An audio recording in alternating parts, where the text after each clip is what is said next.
Je pense que la situation au Mali demande une analyse un peu plus poussée que ce que nous sommes en train de voir actuellement, où tout est plus ou moins dans l'émotion, où on n'analyse pas en profondeur ce qui se passe parce que le diable est toujours dans les détails. Et le Moltra comprend tout à fait que les Africains ne veulent pas prêter le flanc à la colonisation, à nos ennemis, en critiquant ce qui se passe au Mali.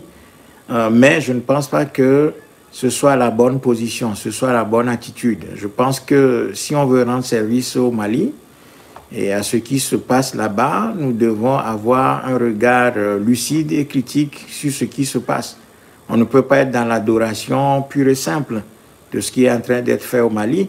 C'est parce que nous tenons absolument que ce qui se passe au Mali réussisse que nous devons avoir les yeux ouverts, nous devons avoir nos cerveaux allumés, analyser chaque acte qui est posé, voir les causes, les conséquences possibles. Et ce n'est que comme ça que nous pouvons rendre service à ce qui se passe au Mali, dans l'intérêt de toute l'Afrique, parce que nous n'avons pas du tout intérêt que ce qui se passe au Mali échoue. L'échec du Mali signerait un échec terrible et terrifiant pour nous, parce que la colonisation, si elle sort gagnante de ce bras de fer, eh bien, nous allons payer un lourd tribut sur l'autel de cet échec-là. Donc, nous avons intérêt à ce que ce qui se passe au Mali soit une réussite éclatante pour que depuis le Mali, et c'est ce que le Moltra a toujours dit, que depuis le Mali, le train de la renaissance de l'Afrique soit ainsi lancé.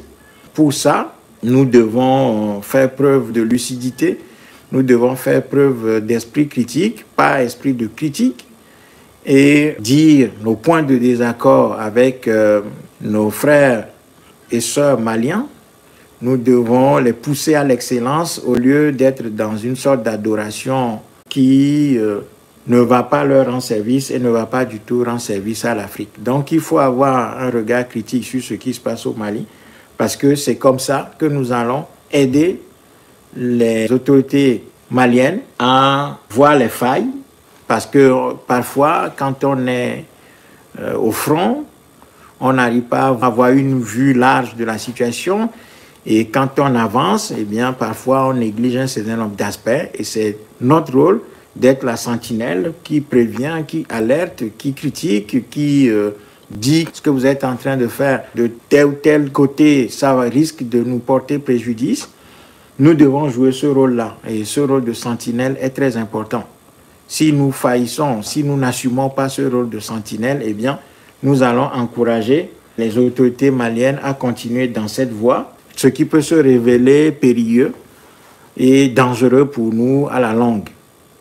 Donc, le Moltra, le mouvement pour la libération totale et la reconstruction de l'Afrique, renouvelle ses soutiens aux autorités maliennes, mais les prévient que ce référendum prévu le 18 juin prochain va créer plus de problèmes que la nouvelle constitution ne va en résoudre. Donc, il faut être vigilant. Nous, notre schéma, c'est de proposer aux autorités maliennes de refaire des assises nationales pour dénoncer la constitution de 1992 qu'elles n'ont pas eu la présence d'esprit de dénoncer avant, de suspendre complètement les partis politiques, de suspendre complètement la vie politique au Mali, faire un projet national de reconstruction de ce pays, et non une charte pour la transition. Ça veut dire qu'il faut dépasser la charte de la transition et commencer véritablement à former un nouvel être malien, réformer l'école rapidement, réfléchir fondamentalement sur la question monétaire,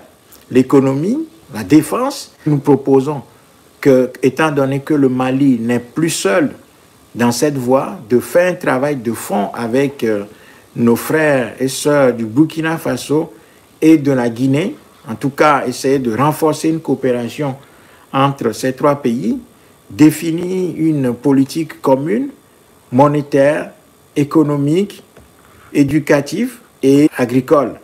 Donc, sur les 4 axes principaux, il faut que les autorités maliennes, avec les autorités au Burkina Faso, ainsi que la Guinée, si ces gens sont animés d'un esprit véritablement de renaissance et de panafricanisme. Ces trois pays doivent absolument se retrouver. Nous avons proposé ça, ça fait plus d'une année que nous avons écrit que le Burkina Faso, le Mali et la Guinée disposant d'une façade maritime, la Guinée peut apporter beaucoup au Burkina Faso et au Mali sur le plan commercial. Donc, il va falloir que ces trois pays-là se retrouvent et définissent une politique économique fondée sur la destruction du franc CFA et la sortie de l'économie coloniale.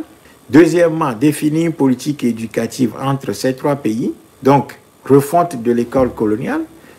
Troisièmement, définir une politique de défense, donc construire une armée commune pour lutter contre les mêmes phénomènes qui font face à ces trois enclos coloniaux. Et ensuite, une politique d'industrialisation, une politique industrielle. Qui parle de politique industrielle, parle également de l'énergie. Donc la question énergétique est très importante. Voilà les 4 axes sur lesquels ces pays-là doivent travailler. Le 5 février, voilà, le 5 février, nous avons proposé ce schéma-là. Nous avons proposé ce schéma. Le 5 février 2022, nous avons proposé ce schéma à nos frères maliens, guinéens et burkinabés pour que